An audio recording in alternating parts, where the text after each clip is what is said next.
Bienvenido de nuevo. Hoy nos acompaña Einar Tangen, investigador senior del Instituto Taige y también del Centro para la Innovación en la Gobernanza Internacional. Además, dirige un Substack llamado Asia Narratives, que por cierto recomiendo mucho, y he dejado el enlace en la descripción. Así que gracias por volver, Einar. Me alegra verte. Es un placer, Glenn, como siempre, estar contigo. Perdona, he llegado un poco tarde hoy. Me he quedado viendo demasiado el Mundial.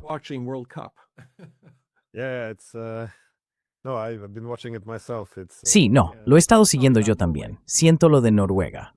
Bueno, hoy quería preguntarte por las preocupaciones que hay en Estados Unidos y supongo también entre sus aliados. Se suele decir que China busca sustituir a Estados Unidos como potencia hegemónica. Sin embargo, no parece que estemos pasando de un hegemón a otro hegemón global.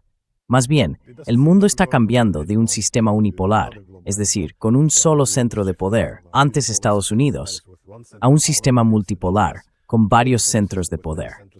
Por lo que entiendo, tú sostienes que en el ámbito financiero, las acciones de China no deben interpretarse como un intento de asumir el papel que ha tenido Estados Unidos, ese papel financiero hegemónico, sino más bien como un esfuerzo por crear alternativas para gestionar este sistema con varios centros de poder financiero. Me gustaría que explicaras un poco qué está haciendo China, sobre todo en lo que se refiere al objetivo actual de internacionalizar el yuan.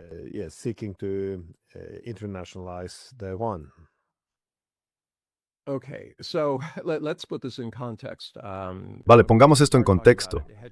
Cuando empezamos a hablar de hegemonía, sí, está la parte financiera y llegaré a eso en un momento. Políticamente, China, invirtió $1.4 billion en la iniciativa de la Franja y la Ruta. Han hablado de conectividad, de tener un plan de desarrollo en materia de seguridad, de soberanía y de una forma de resolver los asuntos sin recurrir a los tanques. Así que China, en todos los frentes, es muy diferente de Estados Unidos. Pero Washington no puede desprenderse de la idea de que otros países actuarán exactamente igual que Washington. Y ese es parte del problema. Es muy difícil tratar con Washington porque siempre dan por hecho que saben exactamente lo que vas a hacer.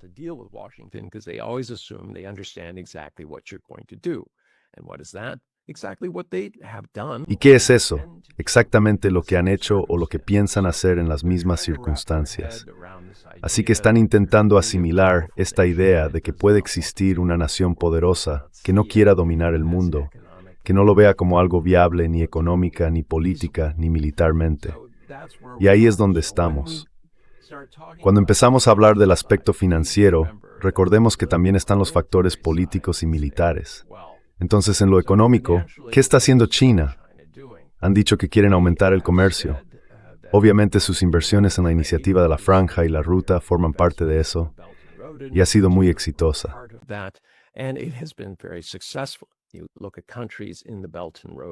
Si miras a los países que forman parte de la iniciativa de la Franja y la Ruta, verás que de hecho están por encima de la media mundial en términos de crecimiento.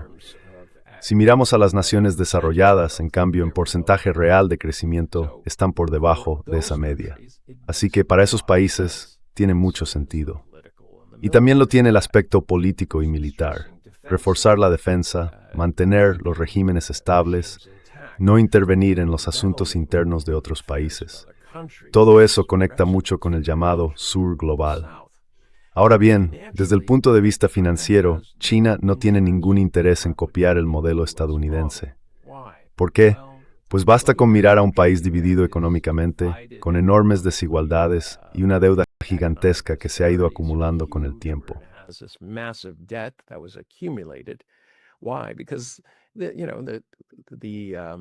¿Por qué? Pues porque ya sabes, tener el dólar estadounidense como moneda hegemónica hacía que endeudarse fuera barato. Pero también tuvo el efecto no deseado de encarecer los productos estadounidenses y por tanto hacerlos menos competitivos a nivel internacional. Eso vació la economía de Estados Unidos y generó muchos flujos de capital especulativo entrando y saliendo del país. Así que desde la perspectiva de China, ser una potencia hegemónica y tener una moneda hegemónica no es algo bueno, no es nada deseable. O bueno, la cuestión es cómo se hace el comercio. Por eso China ha creado un sistema que, al igual que el de Estados Unidos, fomenta el comercio. Y ahora lo han ampliado para que sea más fácil comerciar.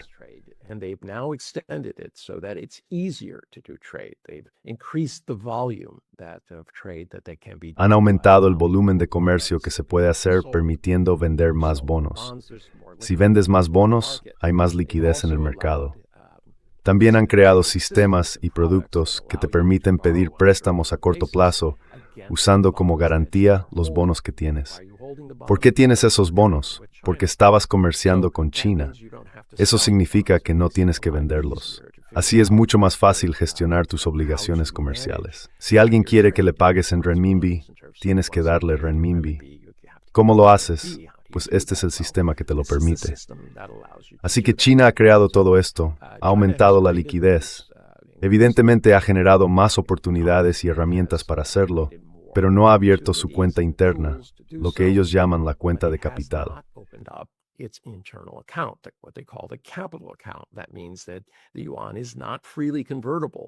Eso significa que el yuan no es libremente convertible desde dentro de China hacia afuera. Así que si tienes yuanes fuera del país, obviamente puedes ir a un banco y te cambiarán la moneda.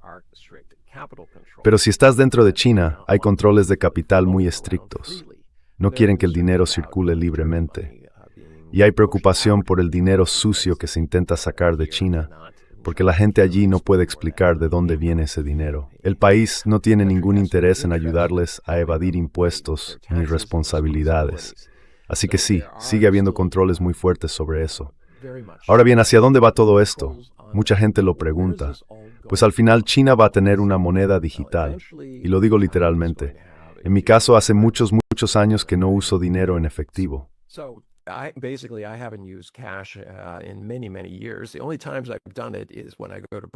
Las únicas veces que lo he hecho ha sido cuando voy a fiestas de cumpleaños o a bodas y meto billetes nuevos de 100 yuanes en un sobre rojo para regalarlos.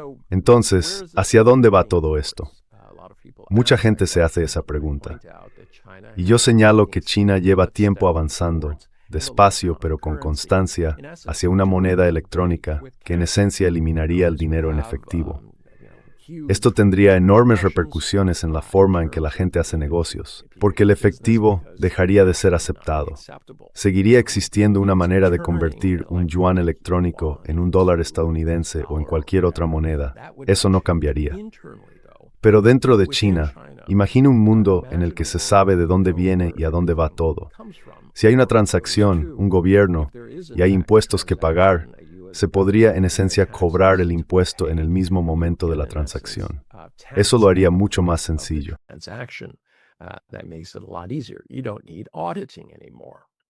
Ya no hace falta hacer auditorías. Todo está en esencia registrado, disponible y puedes mirar tu panel de control, hacer análisis y entender qué está pasando. Pero ya no necesitas tener un contable. Obviamente, eso no son buenas noticias para la mayoría de los contables. Además, en cuanto a la recaudación de impuestos, te muestra exactamente en qué punto está la economía.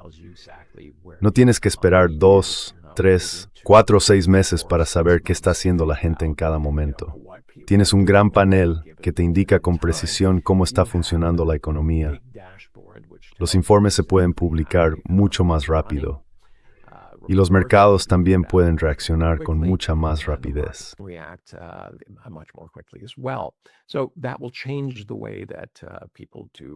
Eso va a cambiar la forma en que la gente invierte y cómo mide los mercados.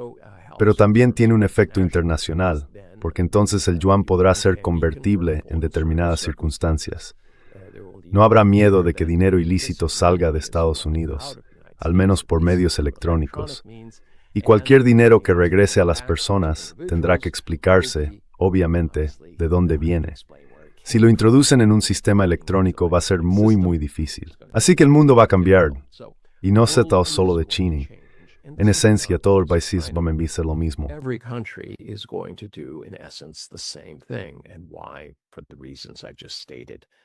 ¿Y por qué? Por las razones que acabo de mencionar. Puedes gestionar mejor tu economía, recaudar más impuestos y evitar gran parte del dinero negro que pasa desapercibido en tantas ecornomías. podría ayudar a reducir la corrupción. Y por supuesto, hace que todo sea mucho más barato y más rápido. Por ejemplo, el sistema que China presentó y del que anunció la segunda fase ayer en Hong Kong, básicamente decía que podían reducir el coste de las transacciones entre 1/3 y un 50%. No parece mucho, pero si lo sumas a escala global, estamos hablando de cientos de miles de millones de dólares.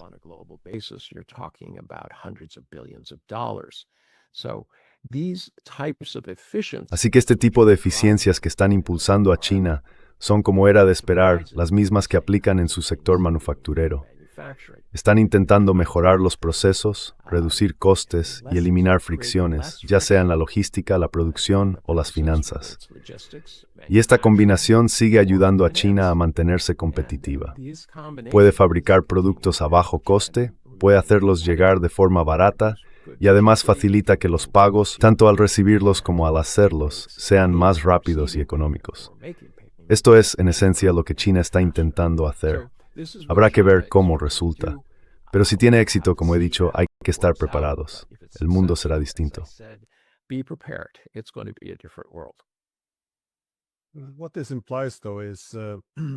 Lo que esto implica, sin embargo, es que al tener este yuan digital, que además está internacionalizado, de lo que estamos hablando también es de una desdolarización, al menos como efecto secundario. Es decir, el dólar estadounidense será menos atractivo, supongo, en el comercio internacional.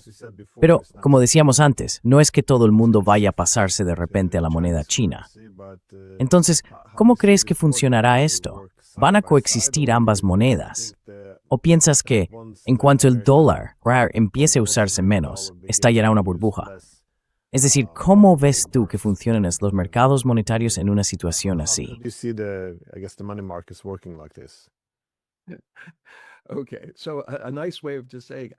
Vale. Así que dicho de otra forma sería como decir, oye Einer, ¿qué va a pasar cuando todo se venga abajo? Bien, vamos a verlo así. China no está, como dije antes, intentando reemplazar al dólar estadounidense. No quiere ocupar ese lugar. Piensa que sería peligroso. Así que obviamente está yendo en otra dirección. Entonces, ¿qué está pasando ahí? Pues bien, China tiene relaciones con unos 140 de los 195 países registrados en el mundo. Y de esos 140, alrededor del 70% son, de hecho, países donde China es el principal socio comercial. 5 countries that are registered in the world, 140 of those, about 70%, are in fact China and that country are the number one trade partners. So obviously there's a need to cut the risk. Así que obviamente hay una necesidad de reducir el riesgo en los intercambios entre estos países. Y eso es, en realidad, lo que está haciendo China. El dólar estadounidense se utiliza en las transacciones internacionales, se usa mucho en la financiarización. Esto va de hacer apuestas, de convertir el mundo en un gran casino. No se trata de invertir dinero en empresas, sino de apostar sobre lo que ocurrirá en el futuro. Así que China simplemente intenta que todo sea más eficiente. Por eso es una competidora en el sentido de que ofrece una alternativa al dólar estadounidense, pero no pretende reemplazarlo. Entonces, ¿dónde está la verdadera debilidad del dólar? La verdadera debilidad del dólar no tiene nada que ver con China.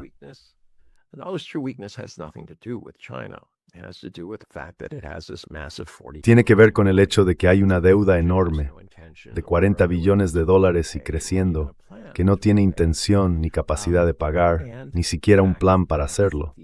Y también con que están surgiendo sistemas digitales, y China no será la única, habrá otros. Europa tiene sus propias ideas, y por supuesto en Oriente Medio también podrían hacer algo. Podríamos ver distintos continentes intentando crear mercados digitales para el comercio. ¿Por qué? Porque es más barato. Esto va del mercado. Si yo tengo una empresa y una transacción me cuesta $100 en lugar de 20, pues está claro, voy a elegir la opción de 20, siempre que sea segura y fiable.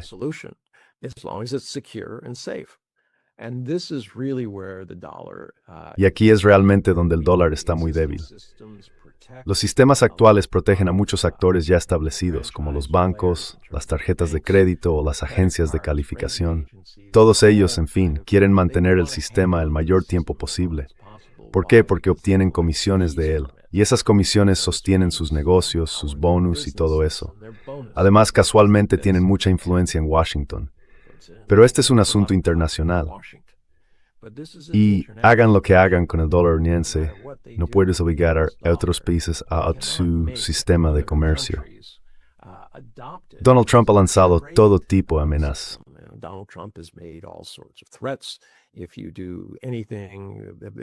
Si haces las cosas así, al 100% o al 10,000%, da igual. Estoy exagerando con lo de los aranceles. Él va a obligarte a seguir el sistema estadounidense. Pero todos sabemos que eso no funciona, y por eso empezó el contrabando. Aunque lo hagas ilegal, la gente encontrará otras formas, sobre todo si resulta mucho más barato. Pero era un buen ejemplo. Pueden elegir medios legales para resolver su comercio, y China es una parte muy importante de ese comercio internacional. Con alternativas, y China, como he dicho, será solo una de ellas. Así que bueno, ahora mismo estaría bien que el Tesoro de Estados Unidos, en lugar de intentar proteger a Donald Trump, estuviera preparando planes para su propia moneda digital.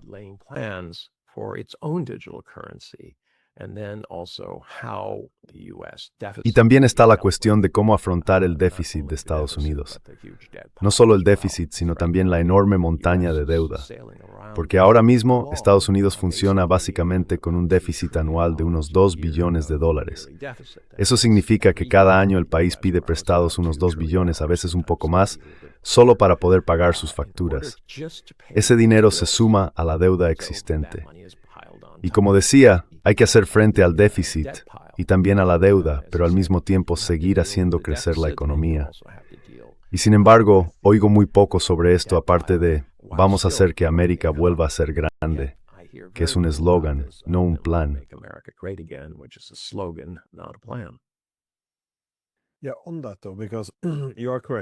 Sí, sobre eso, tienes razón. Es un eslogan. Pero creo que mucha gente se sintió atraída por ese eslogan porque ve que Estados Unidos está siendo cada vez menos competitivo frente a China. Claro, también tienen problemas internos que se van acumulando. Pero, ¿qué pasaría si los estadounidenses tradujeran ese eslogan en políticas económicas? ¿Cómo crees que serían? Supongo que hay dos caminos posibles. Uno sería intentar reactivar la economía estadounidense. Pero, ¿qué haría falta en una estrategia para revertir el declive que estamos viendo? Porque ahora tienen una deuda de $39,5 billones y sí va a superar los 40 billones, lo cual es bastante dramático.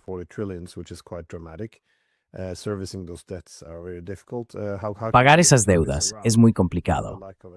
¿Cómo puede Estados Unidos darle la vuelta a esta situación, teniendo en cuenta la falta de competitividad económica? Y la segunda pregunta sería, ¿qué podemos esperar de Estados Unidos en cuanto a cómo va a contrarrestar a China?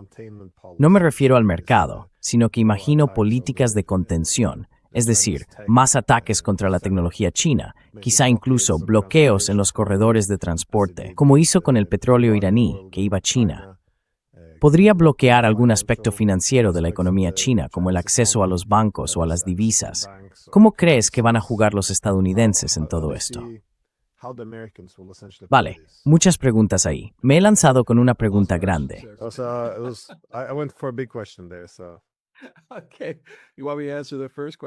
Vale. ¿Quieres que responda primero a la primera pregunta o a la segunda? Te lo dejo a ti. Bien, de acuerdo. Entonces voy a empezar por la segunda. ¿Qué está haciendo ahora mismo Estados Unidos? Está haciendo todo eso que acabas de mencionar. Tiene una política de contención que, en mi opinión, está siguiendo. Y bueno, no lo digo yo, si miras a J.D. Vance, lleva tiempo quejándose de esto, hablando de la amenaza roja del comunismo, que supuestamente va a dominar el mundo, cosas así. Suena un poco absurdo, porque el comunismo está metido de lleno en el capitalismo, así que ¿cómo pueden ser realmente comunistas? Y la realidad es que están superando a Estados Unidos.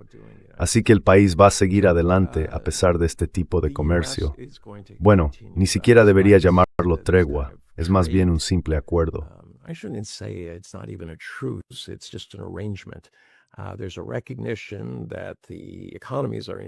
Se reconoce que las economías están entrelazadas, sobre todo en áreas muy sensibles como la defensa y las tierras raras. China tiene alrededor del 70% de todos los elementos críticos que se utilizan. Pero el verdadero cuello de botella en su producción, el que realmente controla China, está en la tecnología. Durante muchos años, otros países no quisieron extraer ni refinar tierras raras. Era un negocio muy sucio y muy caro. Y en esencia, lo abandonaron porque China estaba desarrollando ese mercado. Y como ocurre con muchas cosas que hace China, su apuesta fue: aceptaremos márgenes de beneficio más bajos, pero intentaremos tener una mayor presencia en el mercado. Y lo consiguieron. Y donde lo han conseguido no es tanto por tener todas las tierras raras.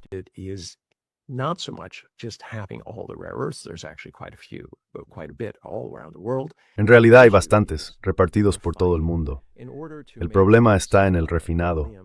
Para que el galio y el resto de estas tierras raras sean utilizables, tienen que alcanzar un nivel de pureza muy alto. Y para lograr esa pureza, hacen falta procesos específicos. Así que no se trata solo de cómo se extraen, sino también de los procesos químicos y, por supuesto, de los aspectos medioambientales. Todo eso, combinado, supone una ventaja tecnológica de entre 10 y 15 años respecto a lo que hay en otros lugares del mundo, y además una enorme diferencia en costes. Por ejemplo, ciertos tipos de tierras raras fabricadas en China pueden ser hasta 20 veces más baratas que las producidas en Japón. Así que hay que tenerlo en cuenta. Incluso si puedes fabricarlas, vas a gastar muchísimo para hacerlo. El coste es un factor importante. Pero este no es el único ámbito.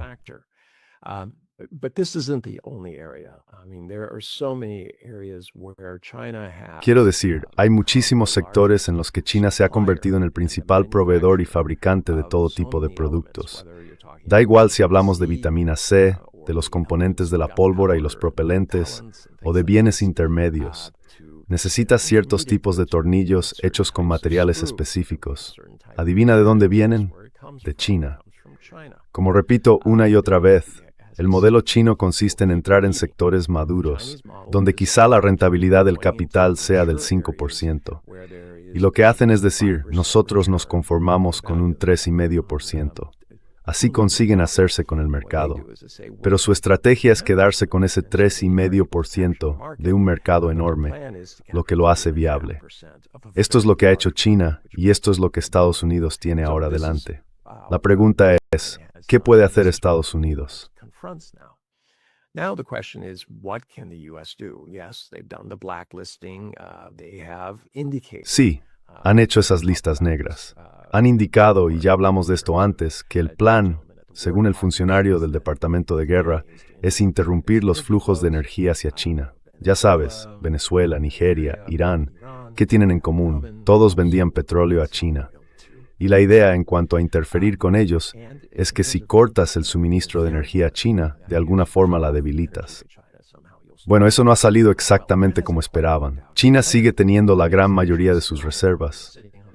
Los precios de la energía han subido muy poco allí y sigue siendo el proveedor más barato de electricidad en general. Así que no ha afectado a China de esa manera. Pero como China ha hecho lo que ellos llaman una gran destrucción de demanda, eso significa que han pasado a usar alternativas en lugar de petróleo y gas.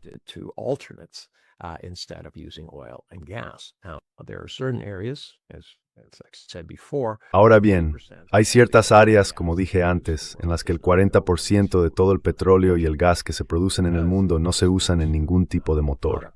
Lo que hacen es convertirse en productos, ya sean químicos, perfumes, plásticos o ropa. Los hidrocarburos de cadena larga son muy útiles, sobre todo en ciertos tipos de química y en determinados productos. Y eso va a seguir siendo así. También hay intentos de eliminar ese uso, buscando sustitutos del petróleo y el gas en ese ámbito. Pero eso va a llevar tiempo, y el tiempo no es algo de lo que todo el mundo disponga. Y este es mi punto principal.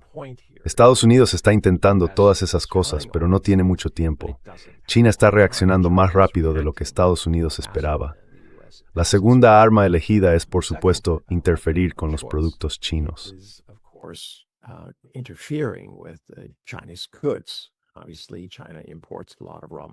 Obviamente, China importa muchas materias primas. Les añade valor y luego vende esos productos con valor añadido por todo el mundo. Has oído a Eldridge Colby, de quien hablaba antes, decir que Estados Unidos necesita controlar los puntos de estrangulamiento por donde pasa ese comercio. Claro, ¿por qué querrías controlar esos puntos si no piensas usarlos? La idea es que así se pueden impedir las entradas de recursos a China y también evitar que salgan los productos con valor añadido. Y eso, evidentemente, perjudicaría a China. Y es cierto, China no es sedentaria. Desarrollaron la iniciativa de la Franja y la Ruta, que incluye corredores terrestres que les permiten llegar a Europa, África, Oriente Medio y así sucesivamente. Para evitar esos puntos de estrangulamiento, también existe la posibilidad de un corredor del norte.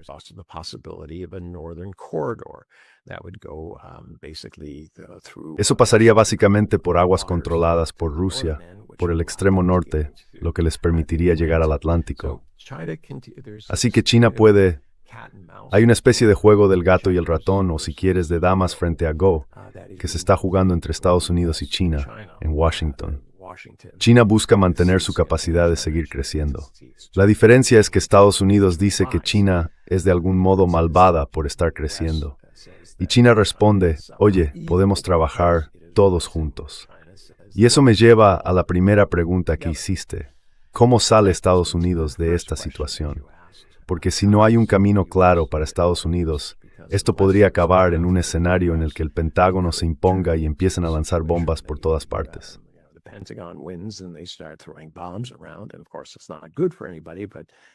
Y claro, no es bueno para nadie, pero la desesperación puede llevar a situaciones extrañas.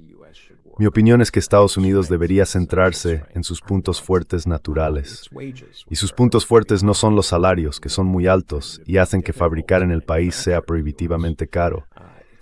Tampoco lo son las regulaciones, aunque se hayan eliminado muchas, algunas de las cuales, en mi opinión, estaban mal pensadas en cuanto a la protección de las personas, de los consumidores y demás. Aún así, sigue siendo muy complicado porque hay leyes locales, estatales, normas de urbanismo, estándares nacionales y todo ese tipo de cosas. Así que al final, eso lo encarece más.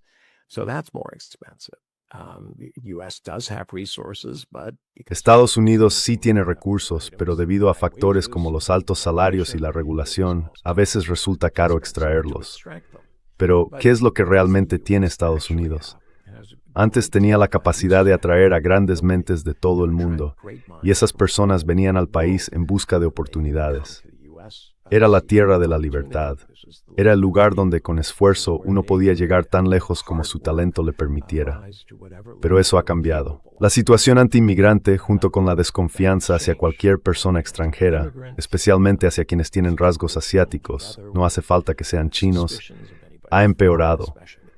Porque, siendo sinceros, los estadounidenses no saben distinguir la diferencia.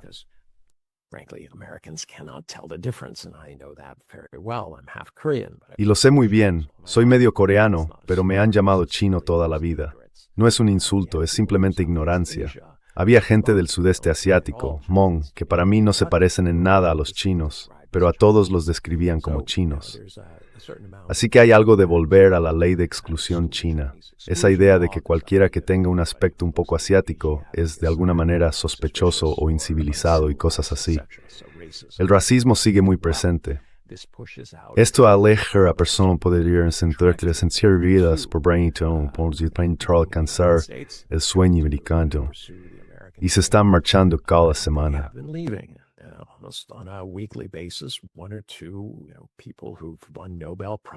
Una o dos personas que han ganado premios Nobel o que son muy reconocidas en su campo en universidades importantes se están marchando. Y muchas de ellas se van a China, otras a Europa. Esto no ayuda a Estados Unidos. Estados Unidos tiene que darle la vuelta a esa situación. Tiene que dejar de empujar a la gente fuera y empezar a atraerla. Con esas mentes reunidas, lo que haces es desarrollar la ciencia y luego aplicar esa ciencia a bienes y servicios que puedan usarse en todo el mundo. Si estás en la élite y eres el primero en crear soluciones, ahí es donde tienes más oportunidades de generar ingresos, porque lo que ofreces tiene un valor único que aumenta la productividad, y por eso la gente compra esos bienes y servicios.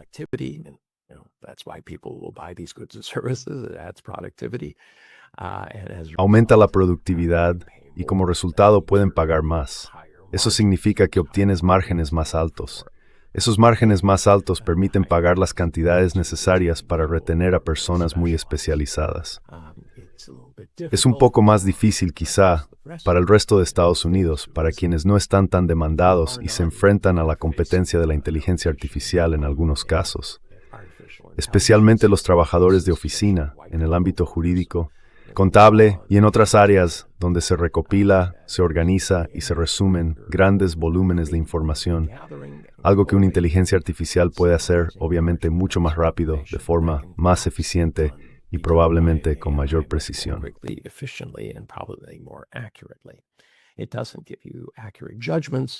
No te da juicios precisos y eso tiene sus riesgos. Pero la realidad es que muchas de esas personas van a perder su trabajo. Es la primera vez en nuestra historia que vemos una tendencia clara que está atacando a la clase media, al trabajador de oficina. Antes, siempre afectaba al trabajador manual. Irónicamente, ahora al trabajador manual le va bien. Si estudias fontanería en lugar de sociología, probablemente tengas demanda. Puedas encontrar trabajo y tengas un ingreso estable, bastante por encima de lo que ganaría un trabajador social. No significa que tengamos que ir en esa dirección. Mi punto es que las sociedades cambian su dinámica y las piezas que las componen también cambian.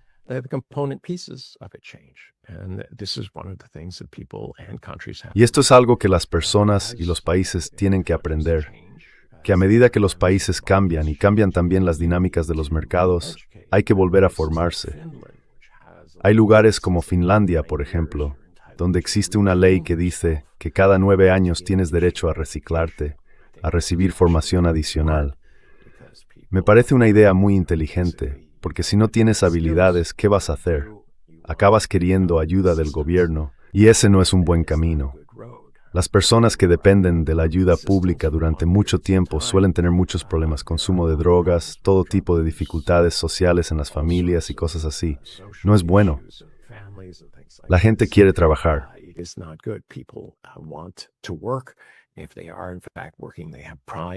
Si de verdad están trabajando, tienen orgullo y tienen un salario digno, una forma de ganarse la vida, están más implicados en la sociedad que alguien que no tiene nada de eso. Por eso es muy, muy importante que Estados Unidos reconozca que está en la parte inicial de la economía y que siga desarrollándola para poder pagar salarios más altos y asumir los mayores costes de, ya sabes, la burocracia y todo lo demás. Porque eso no va a desaparecer. Por mucho que Donald Trump diga lo contrario, volverá. La próxima generación de líderes lo recuperará por distintos motivos. Así que en este momento Estados Unidos está un poco atrapado en una burbuja creada por sí mismo. Quiere mantener su hegemonía, pero pretende hacerlo volviendo a los viejos tiempos.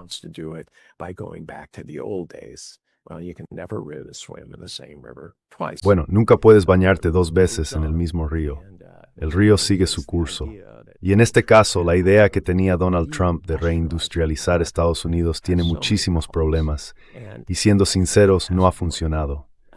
Nadie se está lanzando a ese sector porque la verdad, no hay dinero que ganar.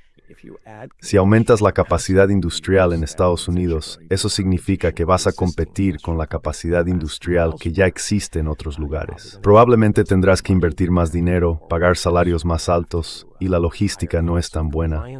¿Cómo vas a competir así? Pues no vas a poder. Y ahí está el dilema. Es una bonita fantasía decir que volveremos a los viejos tiempos, pero la realidad es que no se puede.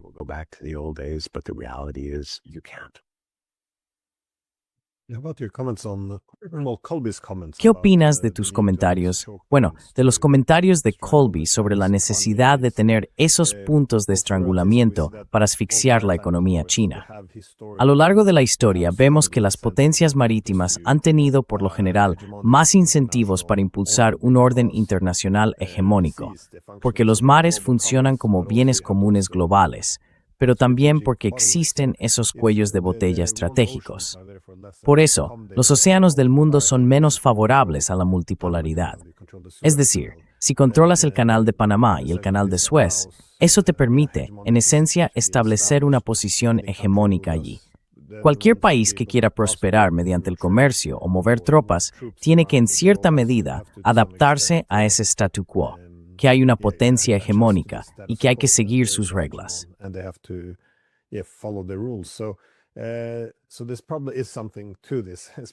Así que probablemente haya algo de cierto en eso, sobre todo entre los británicos y los estadounidenses, que tienden a seguir los mismos impulsos.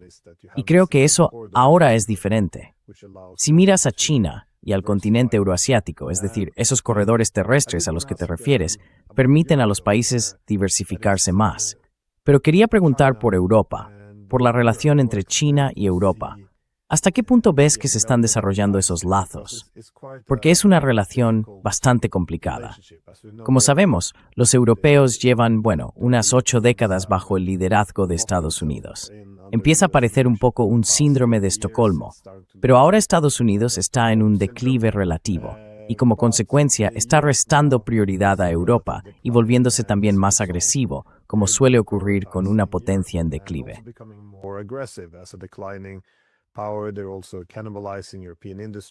También están devorando las industrias europeas.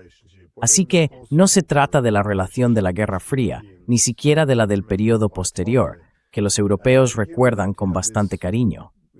Teniendo en cuenta que hay una reducción o un declive de Estados Unidos, que ahora se centrará más en el hemisferio occidental y en Asia, y que va a mostrarse algo más hostil, o al menos más autoritario, con los europeos, parece que Europa tiene 2 posibles caminos. El primero sería intentar restaurar lo que se llama Occidente político, es decir, recuperar la lealtad o la amistad de Estados Unidos.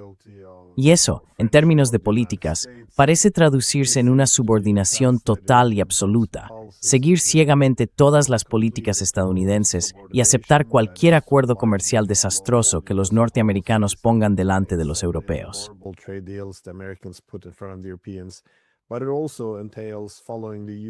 Pero eso también implica seguir la posición de Estados Unidos sobre China, es decir, advertir sobre la amenaza china, reducir riesgos o desvincularse. Ese sería un camino. El segundo camino para los europeos es reconocer que el hegemón estadounidense ya no existe y que además no era un hegemón benigno. La solución entonces es adaptarse a las nuevas realidades, es decir, diversificar los lazos económicos. ¿Por qué poner todos los huevos en la cesta americana si están en declive y se vuelven más hostiles? Si sigues esa lógica, deberías acercarte más a China. El problema, creo yo, para europeos es que todavía no han elegido. Intentan sentarse en las 2 sillas a la vez.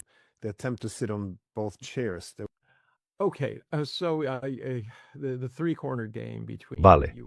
Así que el juego a 3 bandas entre Estados Unidos, Europa y China. Yo creo que tenemos que reconocer que hubo un periodo de imperio que duró, podríamos decir, unos 1000 años desde el inicio de las cruzadas.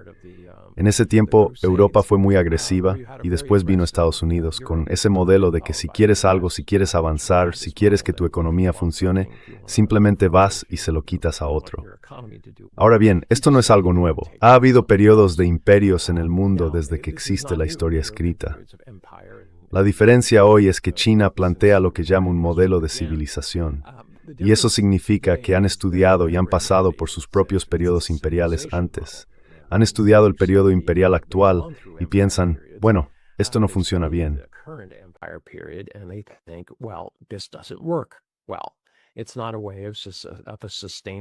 No es una situación sostenible, sobre todo teniendo en cuenta cómo ha evolucionado el mundo.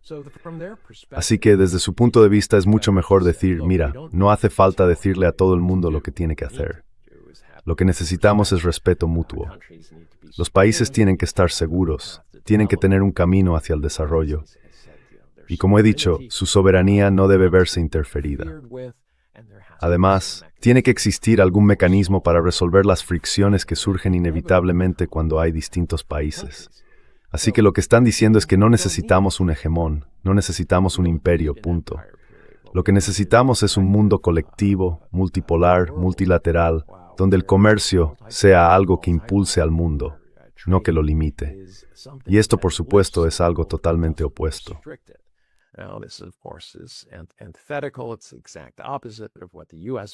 Es justo lo contrario de lo que cree Estados Unidos, que el mundo es un juego de suma cero y que la clave para estar en él es jugar así. Es un mundo horrible, como digo, un mundo horrible. Y para salir adelante en un mundo horrible, tienes que ser más horrible que los demás. Ahora bien, esta es una forma de pensar, algo que yo siempre asocié con Dick Cheney. Cuando lo observaba, se presentaba como un realista, pero en realidad estaba atrapado en su propia visión negativa, en la idea de que hay que quitar cosas a los otros, que no se puede crecer juntos. China, en cambio, cree que sí se puede. Así que al mismo tiempo que afrontamos todo tipo de amenazas, como el calentamiento global y cosas por el estilo, y en plena revolución digital, también estamos viviendo lo que podría ser el final de este periodo de tipo imperial.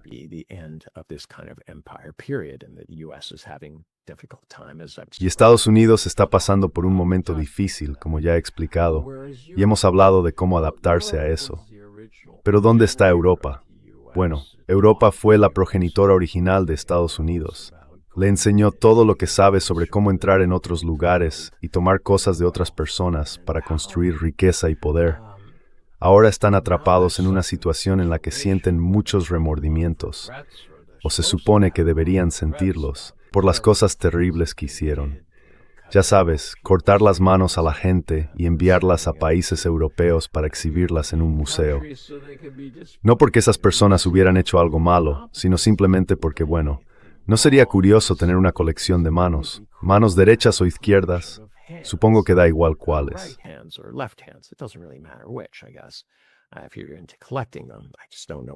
Si te gusta coleccionarlas, no entiendo por qué necesitaban tantas, o por qué no pensaron en la gente que perdió las manos por culpa de esa práctica tan brutal.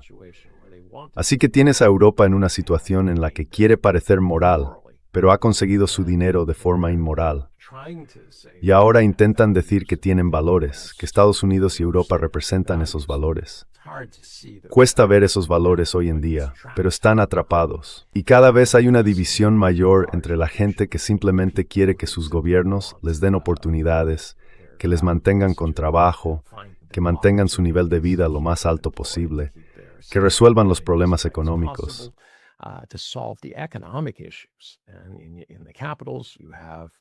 Y en las capitales hay políticos que no tienen ni idea de cómo ayudar de verdad a su gente. Así que se vuelven hacia los asuntos internacionales y empiezan a culpar a otros de todos los problemas que no saben resolver. Esto lleva ocurriendo desde hace bastante tiempo, pero estamos llegando al final del camino. Europa tiene problemas serios. Perdió su energía barata cuando se durmió y acabó metiéndose en esta guerra entre Ucrania y Rusia. Y ahora está afrontando las consecuencias. No saben a dónde acudir. Están divididos. Son fácilmente manipulables por potencias más grandes que llegan y les dicen, oye, sé nuestro amigo. Y me refiero a Estados Unidos, no a China.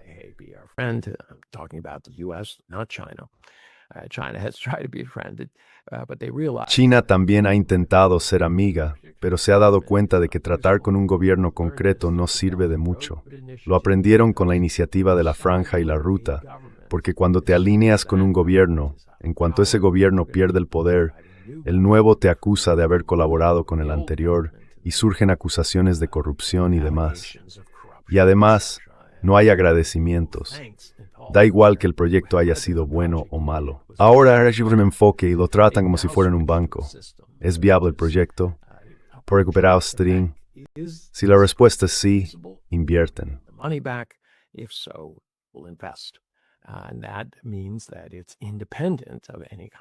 Y eso significa que es independiente de cualquier tipo de política. Y probablemente así es como China va a seguir ofreciendo su ayuda. Entonces, ¿dónde deja eso a Europa? Parecen ideológicamente aferrados a una hipocresía sobre los valores, unos valores que no aplicaron cuando estaban acumulando ese dinero, y se aferran a Estados Unidos bajo la idea de que lo necesitan para protegerse. ¿Protegerse de qué? Esa es siempre la pregunta. Roger, el muro de Berlín y la Augen por su razón de ser. El pacto de Varsovia, se espoviese esas. ¿Sobre qué te seguir necesitando para que se creó para responder al pacto de Varsovia? Si el pacto de Varsovia test, ¿para qué lo necesitas? answer the Warsaw Pact. If the Warsaw Pact is gone, why do you need that? Well, people ask the question, but, Bueno, la gente se hace esa pregunta, pero la inercia es algo muy poderoso. Toda la gente en la OTAN, desde luego, no quería salir a buscar nuevos trabajos. Puede que ni siquiera los hubiera. Así que dijeron, sí, no, tenemos una función y la encontraron. Estados Unidos decidió que no quería que Rusia y Europa se unieran por los recursos rusos y la capacidad industrial europea. En el momento de la caída del muro, Europa era el mayor competidor de Estados Unidos. Por eso, no queríamos que se fortaleciera ni que tuviera acceso a recursos baratos. Y parece que fuera algo planificado o simplemente el resultado. El hecho es que hoy Rusia y Europa están completamente divididas y lo estarán durante bastante tiempo. Así que, en cierto modo, hemos conseguido lo que queríamos.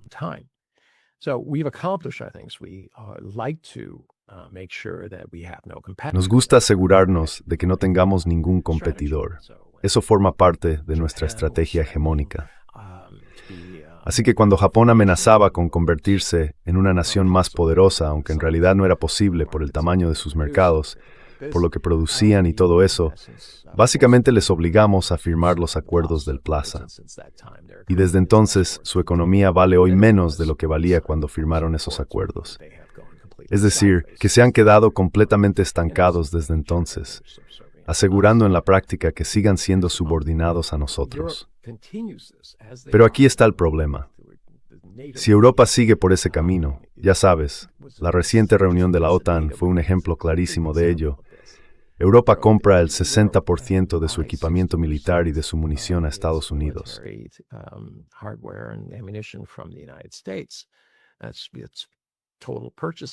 Eso es todo su volumen de compras. Solo desarrollan un 20% de su propia tecnología y de su propio equipamiento. Solo un 20% procede de dentro de Europa. Así no va a funcionar bien. ¿Cómo se hace eso? Luego está el tema de las tierras raras. ¿De dónde van a sacar las tierras raras? China no va a vender a Europa tierras raras que puedan usarse para fabricar armas que a su vez puedan amenazar a China. Son muy lógicos en ese sentido. Creo que la mayoría de los países actuarían igual si la situación fuera la contraria. Sería lo mismo que harían Estados Unidos y por supuesto Europa. Así que tienen este problema. Quieren comprar armas a Estados Unidos, pero Estados Unidos no puede suministrárselas. Para darte un ejemplo muy claro, ahora Estados Unidos está entregando F-35 a la India. El único problema es que no tienen radar. Bueno, sí. En un avión supersónico que se supone capaz de detectar todas las amenazas, el tema del radar es, digamos, un gran problema. Los indios no están contentos. Compraron el avión más caro y supuestamente más avanzado del mundo para descubrir que no tiene, por así decirlo, faros. Y claro, se preguntan por qué pagaron tanto dinero. ¿Para qué comprar algo así si luego no va a funcionar de verdad? Además, ahora dicen que solo un 20% de sus F-35 están realmente listos para el combate en un momento dado. Es una cifra muy baja para un equipo tan caro. Tampoco están contentos con los costes de mantenimiento rutinario y de operación, que son altísimos en este tipo de tecnología avanzada. Así que, en el fondo, se está poniendo precios tan altos que se está quedando fuera del mercado. Pero los europeos sienten que, en realidad, no tienen a dónde más acudir.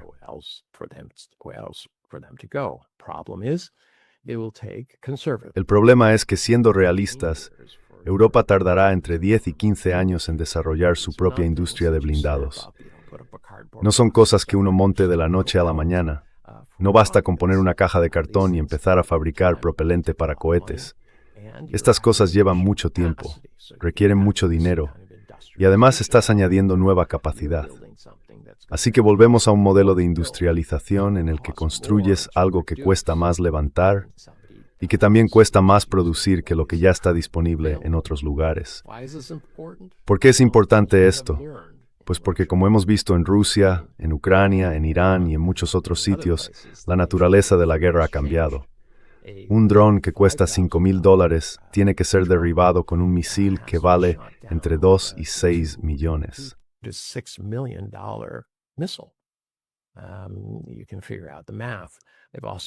Puedes hacer los cálculos tú mismo. También han descubierto que la producción y la logística son tan importantes como la tecnología. Tener toda la tecnología del mundo no te da un cohete. Te da la capacidad de construirlo, pero luego hay que hacerlo de verdad. Europa carece en gran parte de esa capacidad. Y Estados Unidos está limitado en ese sentido, porque sus capacidades de producción son anticuadas. Mi familia estuvo involucrada en la construcción de submarinos, pero dejamos de fabricarlos después de la Segunda Guerra Mundial. ¿Por qué? Porque ya no había demanda. Tuvimos que escuchar al mercado, así que nos dedicamos a otras cosas. Pero ese es el punto.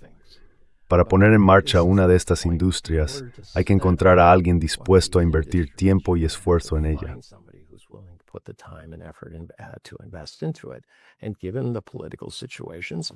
Y dadas las situaciones políticas, tanto en Europa como en Estados Unidos, donde las cosas pueden cambiar de forma drástica según el voto de la gente, es muy difícil asumir el riesgo político de hacer una inversión de miles de millones basándose en las políticas de una sola administración, que puede que ni siquiera sigan vigentes dentro de 3, 4 o 5 años. Así que estos son los problemas a los que se enfrenta Europa. Siempre me gusta preguntar, bueno, ¿qué puede hacer Europa al respecto? Pues mi consejo para Europa es que deje de gastar dinero en armas y empiece a invertirlo en su gente. Sé que puede sonar raro, pero creo que su gente es más importante que su capacidad para destruir a otros.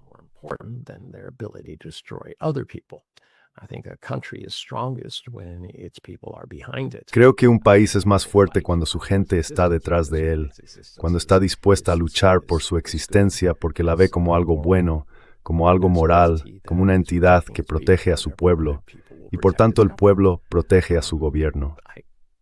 Alguien me llamó irracional por decir eso, que tenía una especie de idea idealista. Pero puedo decir con certeza que los chinos no siempre están contentos con todo lo que hace su gobierno. Aún así, si les preguntas, casi un 90% dice que apoya al gobierno tal como es. ¿Por qué? Porque ha conseguido producir cambios que han sido positivos en su vida. Curioso, ¿verdad?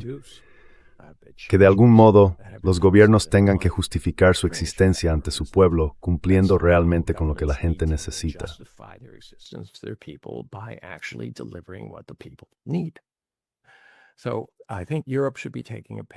Creo que Europa debería tomar ejemplo de China, pero no ideológicamente. No estoy diciendo que eliminen las elecciones, que se vuelvan comunistas ni nada por el estilo. Europa ya es socialista. Todos son países socialistas. La cuestión es cómo van a organizarse, dejar a un lado sus pequeñas diferencias y empezar a centrarse en lo que es real y necesario, la viabilidad de su gente. Al igual que Estados Unidos, Europa tiene instituciones académicas extraordinarias, personas como usted que pueden aportarles claridad. La pregunta es, ¿cómo están utilizando esos recursos? ¿Los han adaptado realmente para preparar a la gente para el mundo? Y no me refiero solo a la tecnología.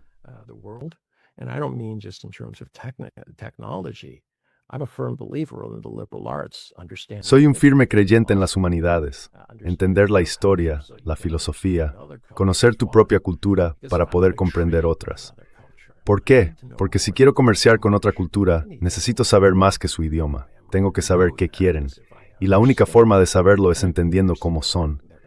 Me refiero a conocer su historia, cómo funcionan su política y la estructura de su gobierno, e incluso ya sabes qué es popular en cuanto a música, gustos, comida y cosas así.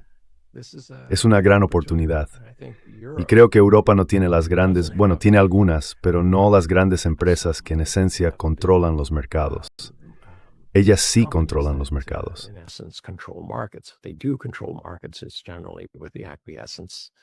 En general, todo esto ocurre con el beneplácito del gobierno.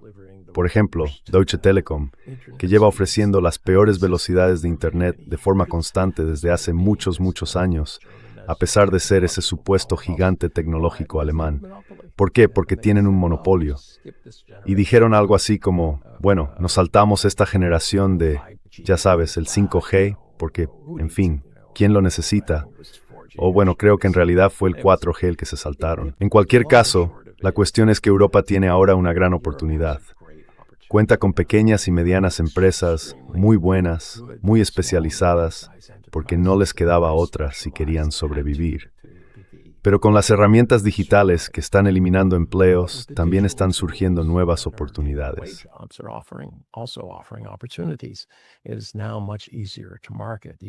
Ahora es mucho más fácil hacer marketing usando Internet para encontrar a las entidades que podrían estar interesadas en tus productos o servicios. Además, con la logística, todo resulta más sencillo. Si tienes que enviar a alguien, hay muchos aviones y aeropuertos disponibles.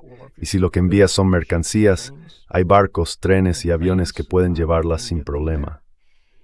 Y la última parte, claro, es el pago. Ahí estamos empezando a ver lo que yo llamo contratos inteligentes. Llevan ya un tiempo existiendo, pero en esencia lo que hacen es obligar a las dos partes a responder todas las preguntas necesarias para cerrar un acuerdo completo.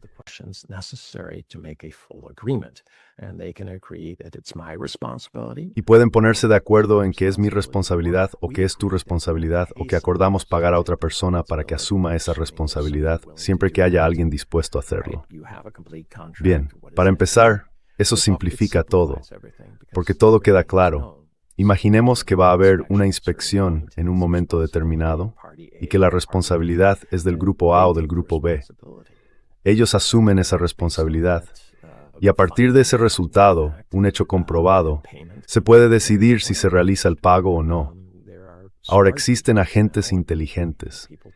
Ya sabes, la gente habla de que puedo tener un agente inteligente que gestione mi calendario, que me organice reuniones, o que me recuerde llamar a mi abuela por su cumpleaños o algo así.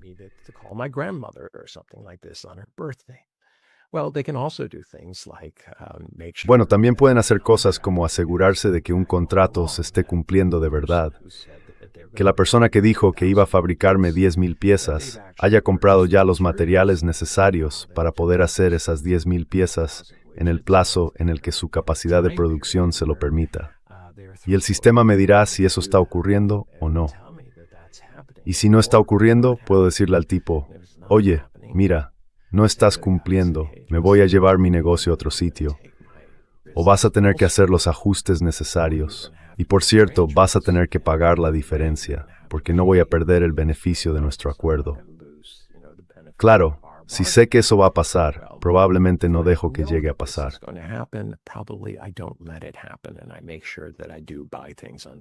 Y me aseguro de comprar las cosas a tiempo y de tener margen suficiente para llegar al otro lado.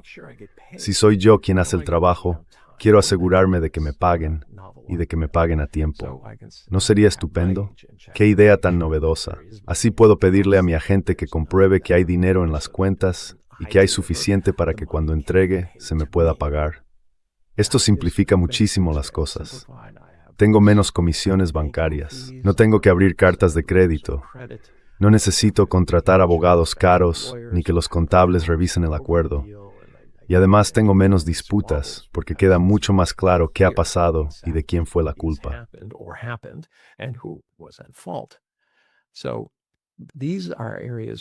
Así que estas son áreas con este tipo de herramientas digitales. Y teniendo en cuenta que Europa cuenta con tantas entidades especializadas, deberían estar entendiendo el mundo, aprendiendo sobre él, aprendiendo qué necesita. Puede que tengan que ajustar su servicio o su producto, pero siempre hay entidades más pequeñas como ellas mismas que necesitan lo que pueden ofrecer. La cuestión es cómo llegar hasta ellas. Y ahora tenemos esas herramientas. Creo que lo próximo realmente importante en el mundo, en términos económicos, el nuevo gran océano azul, son precisamente las pequeñas y medianas empresas. Al fin y al cabo, de ahí es de donde surgen todas las grandes entidades, y son las que tienen más capacidad de adaptación.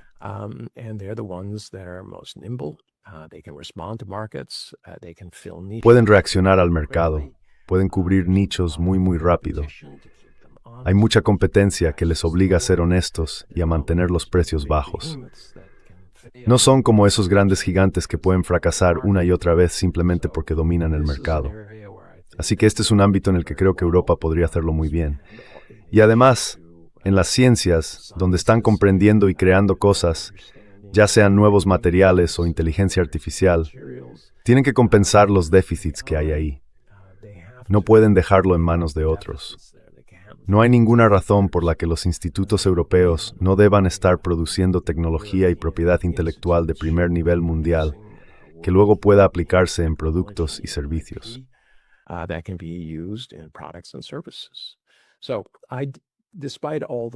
Así que yo, a pesar de todo lo que digo, ya sabes que las cosas no van bien, creo que mucho depende de cómo afrontes los problemas hoy. Si los ves como un juego de suma cero, te estás encerrando en un mundo donde probablemente habrá conflicto. Pero si los ves como una oportunidad para hacer que el pastel sea más grande, eso te lleva inevitablemente a la idea de que quieres más paz. ¿Por qué? Porque hacerlo más grande no implica guerra. Si hay guerra, el pastel se hace más pequeño. Son actitudes distintas. En algún momento esperemos que los políticos, en sus distintas capitales, se den cuenta de que todo esto tiene mucho que ver con la actitud y con el tipo de mundo en el que uno cree, no con el tipo de mundo en el que piensa que está atrapado.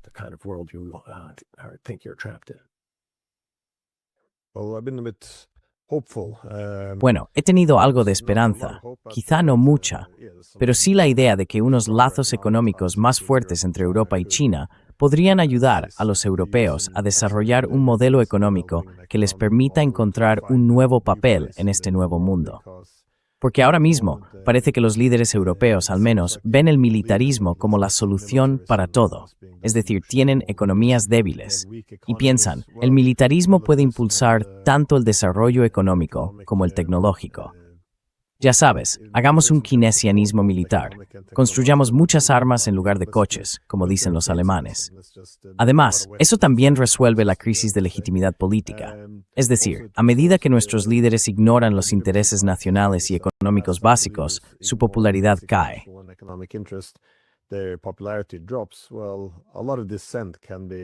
Bueno, se puede aplastar mucho disenso si simplemente se les acusa de estar del lado del enemigo. Hoy en día, todo el mundo es un títere de China o un títere del Kremlin. Y por supuesto, también está la fragmentación de Occidente. Es decir, convirtieron la lucha contra los rusos en una idea que unifica. Así que ahora todas las respuestas acaban siendo el militarismo. Pero eso solo hace que se pierda más dinero, lo que empeora la situación. Y además genera problemas de seguridad, que hacen que los europeos dependan más de Estados Unidos, algo que los estadounidenses saben aprovechar muy bien para convertirlo en obediencia política y económica. Así que los europeos se ven obligados a subordinar sus intereses políticos y económicos, y se mantiene esa espiral descendente, y las cosas van cada vez a peor. Lo sé. ¿Tienes algún comentario final antes de que terminemos?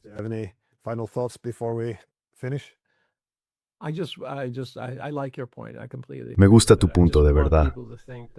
Estoy completamente de acuerdo. Solo quiero que la gente piense en esto. Si creen que fabricar una bomba y fabricar un coche es lo mismo, que lo piensen bien. Con un coche puedo ir a trabajar y eso me hace productivo. Además, las personas que lo fabrican producen piezas, componentes y eso genera más actividad. Pueden hacerse más coches y hay una mejora, un progreso, no solo para mí, sino para todos los que participan en ese proceso. Pero si fabricas una bomba, eso no mejora la productividad. Lo único que vas a hacer es destruir personas y cosas. Es justo lo contrario. Así que cualquiera que piense que da igual producir una bomba o un coche está completamente equivocado desde el punto de vista económico.